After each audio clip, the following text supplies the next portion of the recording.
I was thinking about following your excitement and how the ego can be helpful or obstructive in allowing you to follow your excitement. So let's say a person wants to try a new endeavor, which might involve quitting their job and following their passion that way, but they have a lot of anxiety about the financial consequences of that. Yes. And so how does this happen that the person is able to balance out the energy between their higher mind and their physical mind in order to be able to have everybody do their job appropriately in that scenario? First and foremost, as we have said, you must honor the belief system that is there to whatever capacity you feel it is necessary to do so. In other words, you give honor to the belief system that the ego has created and recognize that from the ego's perspective, it is valid. From the physical mind's perspective, it is valid. Therefore, you don't abandon it willy-nilly, as you say. You work with it. You, in a sense, make a deal. You say, all right, I'll tell you what, physical mind, ego mind, I'll tell you what.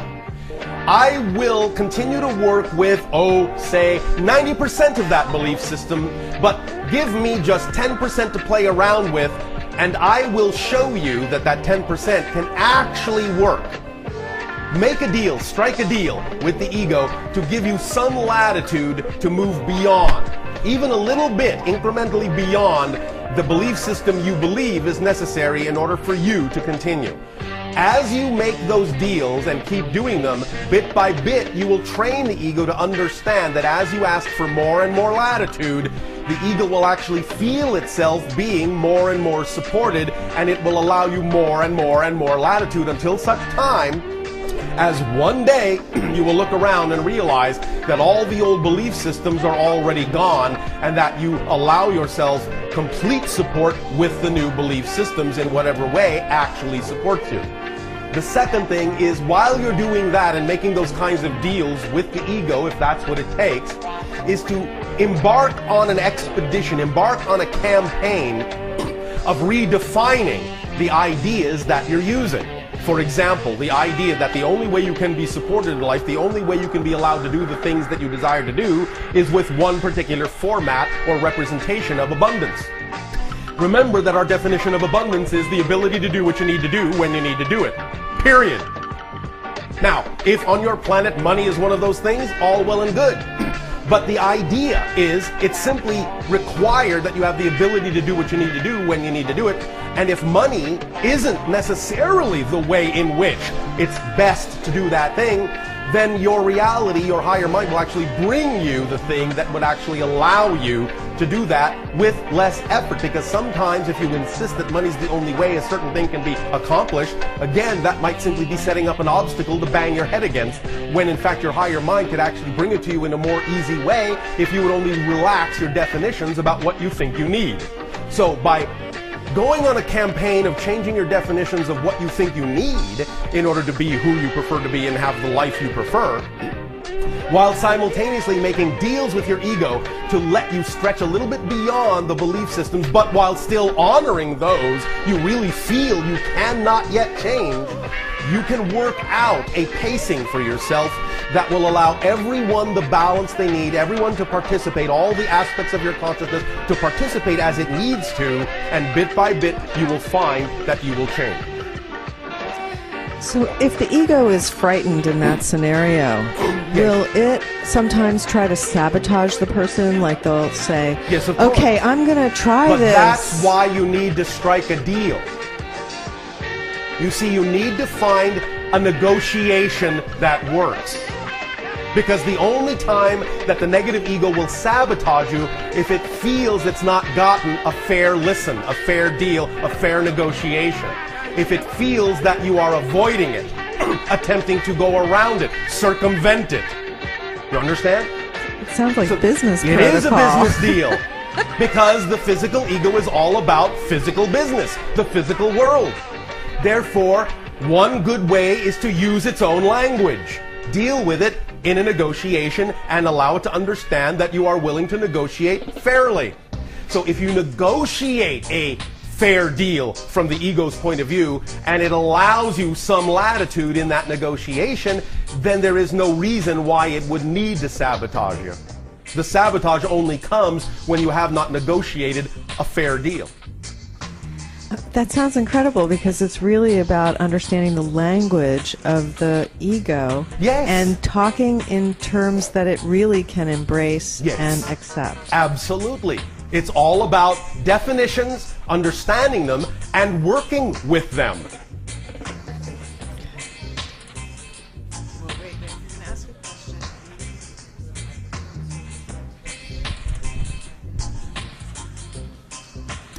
So just to be clear, which part is making the deal with the ego? Very good question, because you see, that's where the cleverness comes in.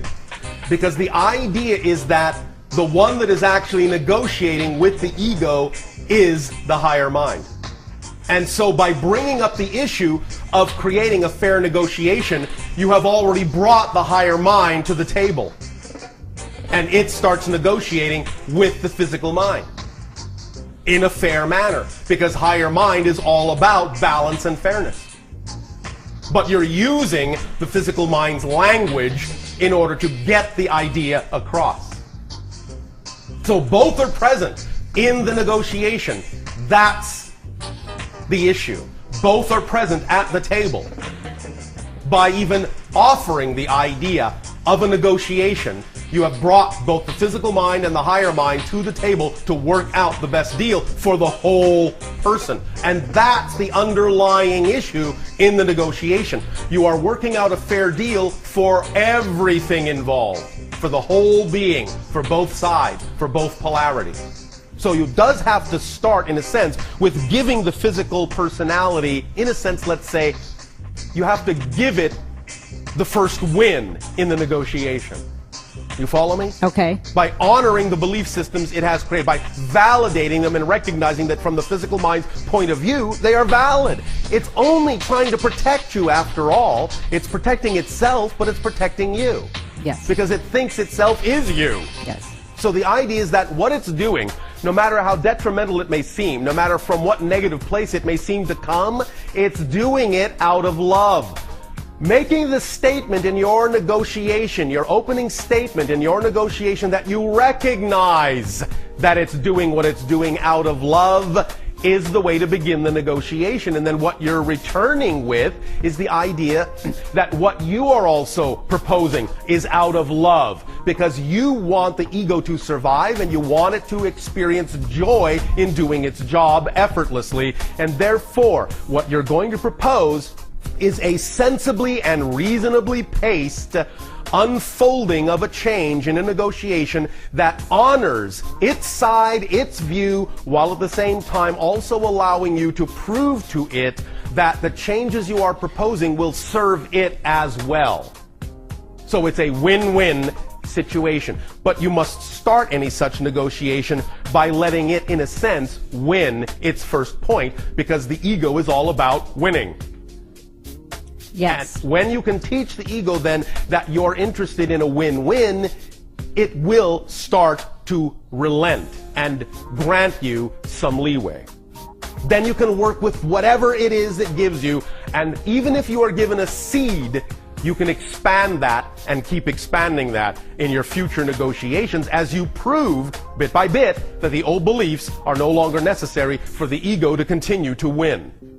At a certain point, you will cross a threshold in those negotiations where the ego will actually be eager to grant you more and more and more leeway, because it will actually start to feel the burden lighten up on itself. It will actually start to feel more like its true self. It will actually start to stretch out and say, you know, this isn't half bad. Well, in fact, then maybe it is just half bad. But it is working its way to being all good.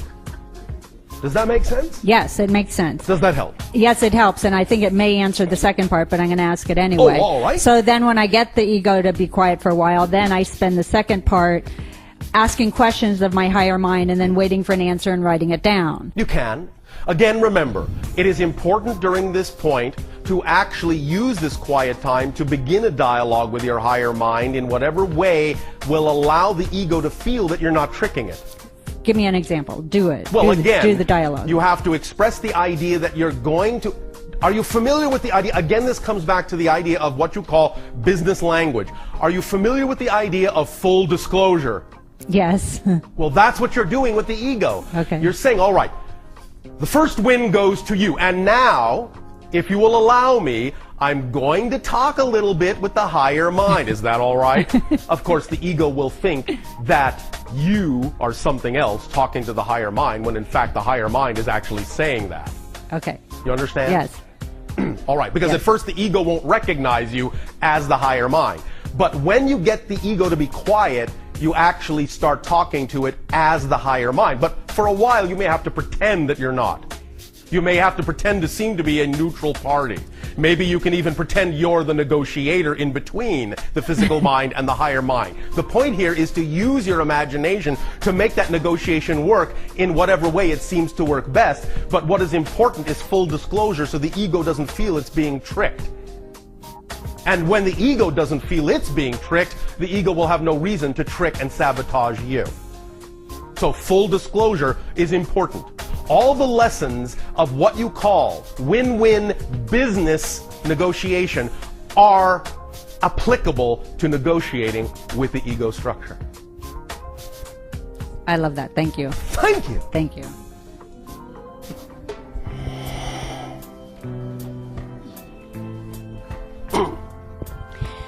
Bashar, I am absolutely excited and delighted to be here with you. Oh, all right. Thank you so and much. Good day. Good day to you. Good day. I have been asking my ego to allow me to exponentially move forward away from what I recognize as limiting belief systems. And how has it responded? Well, it's going pretty well. I have All big right. dreams, but they feel surrounded by limitations. What happens is I get very close Yes. to the people and experiences that that might be the ushering me in towards Yes. them. Yes. And then something recoils and I end Yes. up sort of in a cross between dire circumstances and Yes. debt and this possibility of amazing Yes. things. That's because you have set up the negotiation to allow the ego to toy with you. Yeah. It's a mean ego that I've got. All right. I'm working well, on it. Again, the idea is to go back to the 0 point. Renegotiate the deal. Okay. Don't be so insistent on having a particular kind of expansion.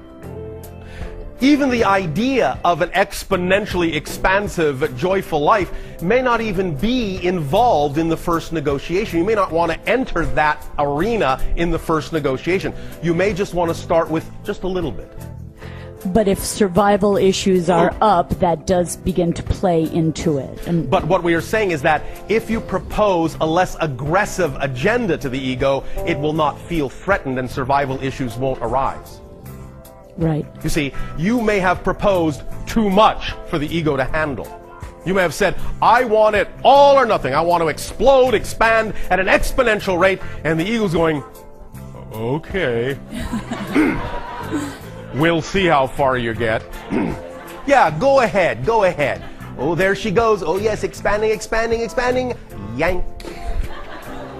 Yank you right back because you didn't deal with the actual underlying reasons why the ego would feel the need to do that. So essentially, it's still an issue of not being gentle enough with the ego to let it feel it's included in the bargain. Not being gentle enough and then therefore not being, shall we say, precise enough in your investigation of what the underlying beliefs and definitions were that are creating the ego to be in the state that it's in. Not understanding the ego clearly enough and why it is holding the position in the negotiation that it is. When you understand the ego's motivations, then you can deal with them in the negotiation. You cannot just bargain and run and not understand where the other side is coming from. Otherwise, they'll pull the plug. I hear you, but I'm trying as hard as I can. So No, don't perhaps... try so hard. Why Okay. are you trying so hard? Are you in a hurry to get where you want to go? What kind of energy do you think that puts into a negotiation? Oh, well, you don't really want to be here talking to me. You want to be off having fun in some other place and leave me behind. I don't believe you're sincere in this negotiation, the ego says. You're in too much of a hurry to get where you think you need to go. You're not cherishing my value. You're not staying in the moment, in the present, as if this was the most important thing in your life. I feel unloved and abandoned. And I'm going to get you back for that. Good You're job. being Well mean done. to me, so I'm going to be just as mean to you. Right. Are you getting the point now? Yes, I do. I get it so completely. It's just that It's how just that what? to. I It's just told you. Okay. You need to relax and not be so eager to get where you think you need to go. You need to be nowhere more important than right here, right now. Whatever is happening and whatever process is important to go through in forming this dialogue and this negotiation with your ego is the most important thing in your life, and nothing and nowhere is more important to be. Forget about being anywhere else. This is the most exciting thing.